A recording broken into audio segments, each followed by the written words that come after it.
नमस्कार दोस्तों, बहुत बहुत स्वागत है आपका अपने यूट्यूब चैनल फ्री स्टडी पर।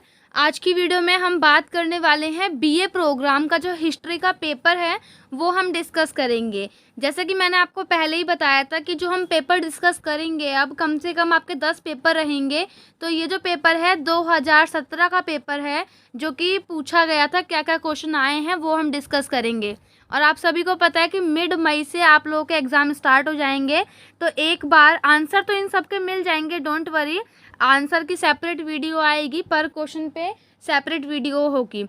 बट अभी तो हम ये समझते हैं कि पेपर आएगा कैसे, पेपर का जो स्ट्रक्चर रहेगा, क्या फॉर्मेट रहने वाला है। ये तो खैर 2017 का क्वेश्चन है तो उसके अकॉर्डिंग मैं आपको बता देती हूँ। इसमें अपना आप यूनिक कोड वगैरह मैच कर लेना। और उस जब 2017 में आता था मतलब जो सिलेबस था 2017 का वो 1707 से लेकर 1950 तक का है। बट हमारा यहाँ पे सिलेबस थोड़ा सा फ़र्क है, 1700 से लेके हमारा भी 1950 तक का ही रहने वाला है। बट थोड़ा सा अंतर है, इतना कोई वो नहीं है। बाकी चलो अभी हम देखते हैं। जैसे कि आपको पता है ड्यूरेशन आपका 3 घंटे का रहता है और आपका मार्क्स जो है टोटल पेपर जो है 75 का क्वेश्चन पेपर होता है। अब इसमें क्या है कि आपको 5 क्वेश्चन करने होते हैं, टोटल 5 क्वेश्चन आपको करने रहते हैं। 8 या 9 क्वेश्चन आपके आते हैं, कभी कभार हो सकता है कि 8 आ जाए। वैसे पॉसिबिलिटी बहुत कम होती है 9 की, 8 तो आपके हमेशा ही आते हैं कि आपके 8 क्वेश्चन होते हैं और आपको उसमें से कोई भी 5 क्वेश्चन के आंसर देने पड़ते हैं। तो सबसे पहला क्वेश्चन हम देख लेते हैं। ये देखिए, पहला क्वेश्चन ये है कि इतिहासकारों को विभिन्न व्याख्याओं ने किस प्रकार 18वीं शताब्दी को हमारी समझ को बदला। यानी कि कैसे कैसे इतिहासकारों ने, इसका मतलब बेसिकली यहाँ पर आपको ना चेंजेस लिखने हैं। जो 18वीं शताब्दी में आके जो चेंजेस हुए ना वो लिखने हैं। चेंजेस क्या हुए कि जैसे कि आपको पता है पहले मुग़ल साम्राज्य था हमारे यहाँ पे। मुग़ल को हटकर मतलब मुग़लों का पतन हुआ। फिर धीरे धीरे हर जगह कौन आए, ये अंग्रेज वगैरह आए, है ना। और क्या क्या चेंजेस हुए, हर चीज़ में जो जो चेंजेस हुए हैं आपको वो सारे चेंजेस इसमें लिखने हैं। गांव वगैरह का लिख देना थोड़ा सा कि गांव वगैरह का जो आपने फर्स्ट चैप्टर है मैंने आपको पढ़ाया था ना कि गांव में क्या होता था कि गांव के लोगों को मतलब इनसे कोई मतलब नहीं होता था, वो सिर्फ अकेले रहा करते थे, उन्हें अपने आप से ही मतलब होता था। तो यहाँ पर आप फर्स्ट क्वेश्चन में वो एक्सप्लेन करना है आपको। और सेकंड क्वेश्चन है 1764 में बक्सर की लड़ाई के कारण और परिणाम। जो बक्सर की लड़ाई आपको करवाई गई थी उसका क्या कारण रहा, क्या परिणाम रहा और कैसे लिखना है वो मैं आपको बताऊंगी। फर्स्ट ऑफ ऑल आपको भूमिका लिखनी रहती है। इस क्वेश्चन का आंसर आपको बहुत जल्दी मिलेगा फॉर्मेट में, पूरा का पूरा रेडी हुआ हुआ। सबसे पहले आपको यहाँ पे भूमिका लिखनी है, फिर जो आपका बीच में रहता है पूरा उसके बारे में जो आपसे क्वेश्चन पूछा गया हो। जैसे कि यहाँ पे कारण पूछा है, परिणाम पूछा है, कब हुआ, अगर डेट वगैरह आपको याद हो तो वो भी आप लिख सकते हो। और साथ ही साथ इसके बाद आपको निष्कर्ष लिखना है। जैसे ही आपके 4 पॉइंट हो जाएंगे ऑटोमेटिक आपका जो पेज है 4 से 5 पेज ऑटोमेटिक एक क्वेश्चन में भर जाएगा। अब तीसरा क्वेश्चन यहाँ पे देख लेते हैं। तीसरा क्वेश्चन ये है कि बंगाल में स्थायी बंदोबस्त की मुख्य विशेषताएं। आपको पढ़ाया था कि परमानेंट जो होता है, परमानेंट सेटलमेंट क्या होता है उसके बारे में आपको बताना है। उसकी फीचर क्या थे, उसकी विशेषताएं क्या थी वो बतानी है। एंड साथ ही ग्रामीण बंगाल पर इसका क्या प्रभाव पड़ा, यानी कि जो रूरल बंगाल था उस पर इसका क्या प्रभाव पड़ा, प्रभाव भी आपको बताना है। और नेक्स्ट में आपको हमेशा की तरह अपना निष्कर्ष लिखना है। चौथा क्वेश्चन है, देखो अभी तक जो हमने यहाँ पर सिर्फ 3 क्वेश्चन डिस्कस किए, आपने देखा हमने सिर्फ और सिर्फ 3 क्वेश्चन डिस्कस किए, जिसमें से 2 क्वेश्चन ऐसा था, पहला क्वेश्चन छोड़ करके दूसरा और तीसरा क्वेश्चन ऐसा था जो हमें आता था और जो मैंने आपको करवाया हुआ है। हालांकि फर्स्ट क्वेश्चन भी करवाया है लेकिन वो थोड़ा सा घुमा रखा है, तो हो सकता है कि वो आप ना कर पाओ, लेकिन सेकेंड और थर्ड क्वेश्चन आपका बहुत ज़्यादा ईजी था। उसके बाद फोर्थ क्वेश्चन ये है कि 19वीं शताब्दी के पूर्वार्ध में ब्रिटिश शासन के खिलाफ फैले जन असंतोष की चर्चा कीजिए। यानी कि यहाँ पर आपको जो भी आंदोलन हुए थे वो यहाँ पर लिखना है। यहाँ पे नीचे मेंशन कर दिया गया है कि आपको 1857 के विद्रोह के बारे में लिखना है और विद्रोह किस हद तक असंतोष का परिणाम था। यानी कि जैसे ही आप यहाँ पर देखो क्वेश्चन में होता क्या है कि क्वेश्चन घुमा देता है, लेकिन जैसे ही आप यहाँ पर देखोगे ना 1857 का विद्रोह, तो आप यहाँ पर पूरा एक्सप्लेन कर देना। जिन बच्चों को कुछ नहीं आता है, यानी कि जिन बच्चों ने नहीं पढ़ा, कुछ नहीं आता का मतलब है कि जिन्होंने नहीं पढ़ा होगा कि उन्हें करना क्या है, या हो सकता है कि किसी को क्वेश्चन ना समझ में आए कि क्वेश्चन में पूछा क्या है। तो आपको इतना समझ में आ रहा है ना कि ये आपने पढ़ा हुआ है, तो आप ये पूरा ही लिख देना कि 1857 का विद्रोह कब हुआ, भूमिका लिख देना कि कैसे कैसे स्टार्ट हुआ, कैसे गांव तक फैला, शहर तक फैला, उसके बाद उसके क्या परिणाम निकले, और साथ ही अगर वो सफल रहा या असफल रहा, सफल रहा तो अच्छी बात है, और जो भी मतलब लिखते हैं, और असफल रहा तो उसके क्या कारण थे, और सभी का उद्देश्य जो था उसमें सबका अलग अलग था। जैसे कि झांसी की रानी का उद्देश्य क्या था कि अपने बेटे को वहाँ पर उत्तराधिकार प्राप्त करवाना।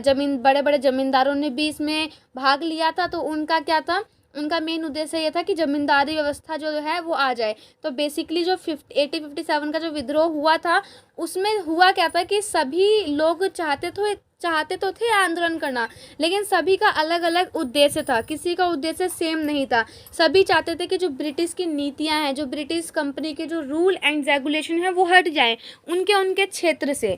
तो सभी ने यहाँ पर अपने अपने क्षेत्रों के बारे में सोचा था। तो देखा आपने कि 4th क्वेश्चन भी आपको आता ही है। अगर आपने पूरी वीडियो देखी होगी तो आपको पता होगा कि 4th क्वेश्चन में आपको क्या लिखना है। अब बाकी आपको प्लेलिस्ट जो है वो मैंने प्रोवाइड करवा दी है, वीडियो के डिस्क्रिप्शन में आपको प्लेलिस्ट मिल जाएगी, प्लेलिस्ट आप देख लेना, हिस्ट्री की प्लेलिस्ट है, उसमें आपको प्रॉपर्ली करवाया गया है। उसके बाद 5वां क्वेश्चन आपसे यहाँ पे ये पूछा गया है कि 19वीं शताब्दी के उत्तरार्ध में किस प्रकार सामाजिक धार्मिक आंदोलन के प्रसार को एक समुचित वातावरण प्रदान किया। यानी कि यहाँ पर आपको सामाजिक धार्मिक आंदोलन के बारे में लिखना है, जो भी सामाजिक धार्मिक आंदोलन हुए थे ना उनके बारे में, कोई भी 3 से 4 आप आंदोलन इसके अंदर लिख सकते हो उदाहरण के तौर पर। उसके बाद 6th क्वेश्चन यहाँ पर यह है कि 19वीं शताब्दी में राष्ट्रीय चेतना के विकास के कारणों की चर्चा कीजिए। यानी कि यहाँ पर आपको जो 19वीं शताब्दी में राष्ट्रीय चेतना, यानी कि जो राष्ट्रीय हित के लिए जो जो कार्य किए गए या जो भी आंदोलन किए गए, यहाँ पर आपको वो लिखना है। उसके बाद 7th है आपका उदारवाद कौन थे, उनकी नीति, प्रोग्राम और उपलब्धियाँ क्या थी। यहाँ पर आपको उदारवाद के बारे में लिखना है। अगर आपको ये नहीं पता, और हो सकता है कि 6th क्वेश्चन भी आपको इतने अच्छे से नहीं पता, तो देखो अभी तक क्या है कि हमने 7 क्वेश्चन देखे, 7 में से आपको 3 क्वेश्चन ऐसे थे जो घुमा रखे हैं, जो आपको नहीं पता, पहला और यहाँ पर छठा और 7वां। ठीक है, कोई बात नहीं, 3 क्वेश्चन नहीं आते कोई बात नहीं, बट दूसरा तो आता है, तीसरा तो आता है ना आपको, चौथा भी आता है और 5वां भी आता है। तो 4 क्वेश्चन आपके ऐसे ही हो गए, और 5वां एक क्वेश्चन और ढूंढना है जो कि आपको आ जाए। तो 8वां क्वेश्चन देख लो। 8वां क्वेश्चन ये है कि 20वीं शताब्दी के प्रारंभिक वर्षों में भारत में सांप्रदायिकता के विकास के कारकों की आलोचनात्मक परीक्षण कीजिए। ये मैंने करवा रखा है, लास्ट यूनिट है आपकी, इसमें आपको मैंने बताया था कि कैसे भारत और पाकिस्तान अलग हुआ, क्या कारण रहे, यानी कि सांप्रदायिकता के क्या कारक रहे, वो चीज़ें आपको लिखनी है। जैसे कि पहला आपका था माउंटबेटन की योजना, दूसरा था कि सरकार की ऐसी नीतियाँ थी।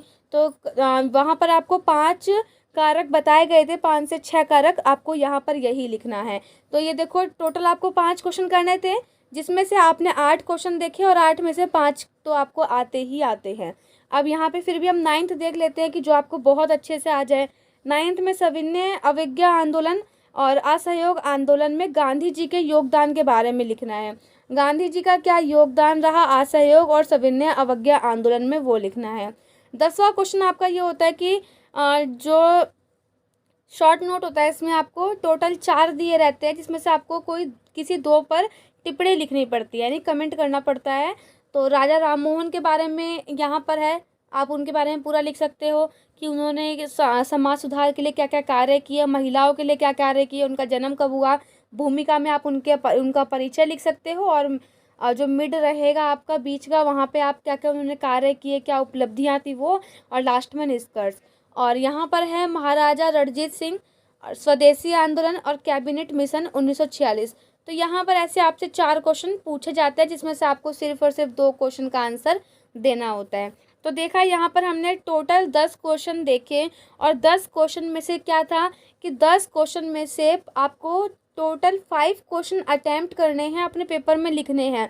अगर आप 4 भी क्वेश्चन कर देते हो ना, तो अगर मतलब जिस बच्चों को ये है डाउट कि उसने नहीं पढ़ा तो वो क्या करें, तो जिस बच्चे ने नहीं पढ़ा वो ये 4 क्वेश्चन भी अगर कर लेगा ना अभी अभी जैसे मान लो जिस दिन आपका पेपर है, पेपर के 4-5 दिन पहले भी अगर आप पढ़ रहे हो, ये 4 क्वेश्चन कर लोगे ना तो ये क्वेश्चन आ ही जाएंगे, क्योंकि ये जो रिपीटेड क्वेश्चन है, अभी मैं आपको ना 4 से 5 टाइप के क्वेश्चन पेपर और करवाऊंगी, आप उसमें भी देखना कि सेम रिपीटेड क्वेश्चन आपसे बार बार पूछे जाते हैं।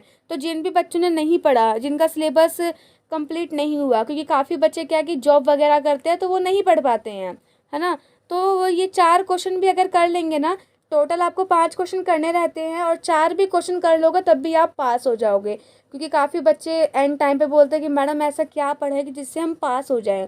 मतलब बहुत, देखो क्या होता है ना, एक क्लास में सारे बच्चे एक जैसे नहीं होते, कुछ बच्चे ए मतलब यहाँ पर ये मान के चलो कि ए है, ए चाहेगा कि मेरा पूरे 100% आए, बी बच्चा जो होगा वो चाहेगा मेरा 90 आए, सी चाहेगा कि मेरा 50 तो आ ही जाए जितना मैंने पढ़ा है, और एक बच्चा क्लास में डी ऐसा भी होता है जो चाहता है भाई मैं पास हो जाऊँ, कैसे भी करके मैं इतना पढ़ लूँ कि बस मैं पास हो जाऊँ। और ई ये बच्चा वैसा होता है जो चाहता तो है पास होना, वो पढ़ नहीं पाता, क्योंकि भाई हो सकता है फैमिली प्रॉब्लम हो उसकी, या हो सकता है कि वो जॉब वगैरह कर रहा हो, उसको टाइम ना मिल रहा हो, तो इस टाइप के बच्चे भी होते हैं। तो ये जो डी और ई टाइप के बच्चे हैं उनके लिए ये खास है कि वो 4 क्वेश्चन भी ये कर लेंगे ना तो वो ईजिली अच्छे से पास हो जाएंगे।